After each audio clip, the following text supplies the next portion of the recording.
Welcome back to channel. நான் cinemas with me Sushmita. இன்னைக்கு நம்ம சேனல்ல ஒரு இன்ட்ரெஸ்டிங்கான சினிமா அப்டேட்னு சொல்லலாம். அது என்ன அப்டேட்னு தான் நீங்க சொல்றீங்க. டைரக்டர் சங்கர் அவர்கள் பத்தி தான். டைரக்டர் சங்கர் அவர்கள் பத்தி சொல்லணும்னா, அவரோட ஹிஸ்டரியில ரொம்ப பெரிய பட்ஜெட்ஸ் எடுத்த ஒரு டைரக்டர் தமிழ் சினிமால. இல்ல சவுத்லயே நீங்க எடுத்துக்கிட்டீங்கன்னா சங்கர் அவர்கள் கண்டிப்பா இருப்பாரு. அவரோட கதையா இருக்கட்டும், இல்லைன்னா one of the leading and best டைரக்டர்ஸ்ல கண்டிப்பா சங்கர் அவர்கள் இருப்பாருங்க. எந்திரன் 1 இருக்கட்டும், இல்ல 2.0 இருக்கட்டும், அதை தாண்டி இவரோட பெரிய இந்தியன் 1 இருக்கட்டும், இது மாதிரி நிறைய படங்கள் இருக்கு. சமுதாய கருத்துள்ள படங்களும் இருக்கு, கமர்ஷியல் ஃபிட்ஸும் இருக்கு. இவரோட படங்கள் பொறுத்த வரைக்கும் ரொம்ப அதிகமான ஒரு பட்ஜெட்ல இருக்கும். இது வரைக்கும் பார்க்காத ஒரு கதையா இருக்கும், அப்படி இல்லைன்னா பார்க்காத ஒரு டெக்னாலஜியை எடுத்துட்டு எடுப்பாரு. இந்த மாதிரி நிறைய விஷயங்கள் இவர் பண்ணுவாரு. இவர் ஒரு பாட்டுக்கே பல கோடிகள் செலவு பண்ணுவாரு. இந்த மாதிரி நிறைய பேர்கள் இவருக்கு இருக்கு. இதை தொடர்ந்து இவர் எடுக்க போற நெக்ஸ்ட் படம் தான் இந்தியன் 2. இதுக்கு ரொம்ப பெரிய ஒரு எதிர்பார்ப்பு இருக்குன்னு சொல்லலாம். இதை தொடர்ந்து இந்தியன் 2 ரிலீஸ் ஆகிறதுக்கு முன்னாடியே இந்தியன் 3ன்ற ஒரு படமா எடுத்திருக்காரு. எல்லா டேரக்டருக்குமே ரொம்ப பெரிய ஒரு இது இருக்கும்.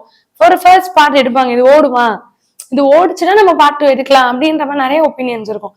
ஆனா இவருக்கு மேல இருக்க ஒரு ரொம்ப பெரிய ஒரு ஸ்ட்ராங்கான நம்பிக்கையால அந்த ப்ரொடக்ஷன் ஹவுஸுமே இதை ஒத்துக்கிட்டாங்கன்றது ரொம்ப பெரிய ஒரு விஷயம்னு சொல்லலாம். இவர் என்ன சொல்லியிருக்காருன்னா, ரீசெண்டா 3 மாசங்களுக்கு முன்னாடி நான் கல்கிய ஒரு இன்டர்வியூ மூலமா பார்த்தேன். இந்த மாதிரி ஒரு படம் வரப்போகுது அப்படின்னு தெரிஞ்சுக்கிட்டேன். அப்பவே நான் என் மனசுல நினைச்சது என்னன்னா, 3 மாசம் கழிச்சு இந்த படம் ரிலீஸ் ஆகும் போது கண்டிப்பா 1000 கோடி பட்ஜெட்டை தொட்டுரும். இந்தியன் சினிமால பேசப்படுற ஒரு படங்கள்ல கல்கி கண்டிப்பா ரொம்ப பெரிய ஒரு இடங்கள்ல இருக்கும் அப்படின்னு நான் நினைச்சேன். அதே விஷயம் தான் இப்ப கல்கி அடைஞ்சிருக்கு.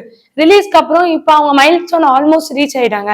555 தாண்டி அவங்க 700 இப்ப ரீச் ஆக போறாங்க. 1000ன்றது அவங்களுக்கு ரொம்ப சீக்கிரமான ஒரு இலக்கா இருக்கும்.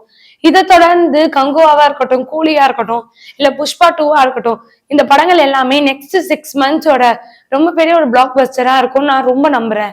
தமிழ் சினிமாக்கு இது ரொம்ப பெரிய ஒரு ப்ரைடை கொடுக்கும். தமிழ்ன்றதை தாண்டி இது பேன் இந்தியா ரீச்ல ரொம்ப அதிகமான இதுல இருக்கும். இந்த மாதிரி ஒரு சூழல் இந்தியன் 2 வரதுல எனக்கு ரொம்ப பெரிய ஒரு சந்தோஷம். இந்த மாதிரியான நிறைய டைரக்டர்ஸா ஊக்குவிக்கிற மாதிரி நேத்து ஒரு இன்டர்வியூல பேசியிருக்காரு. இந்த மாதிரி நிறைய விஷயங்களை இவர் ஷேர் பண்ணியிருக்காரு. தாண்டி கூலி படம் பத்தி சொல்லியிருக்காரு. வேட்டையின் படம் பத்தி ஏன் சொல்லல? கூலி லோகேஷ் கனகராஜ் அவர்கள் இதுல வர்றதுனால சொல்லியிருக்காரா? இப்ப மிச்ச டேரக்டர்ஸ் எடுத்தா ஓடாதான். இந்த மாதிரியான கருத்துகளும் நிறைய வந்துட்டு இருக்கு.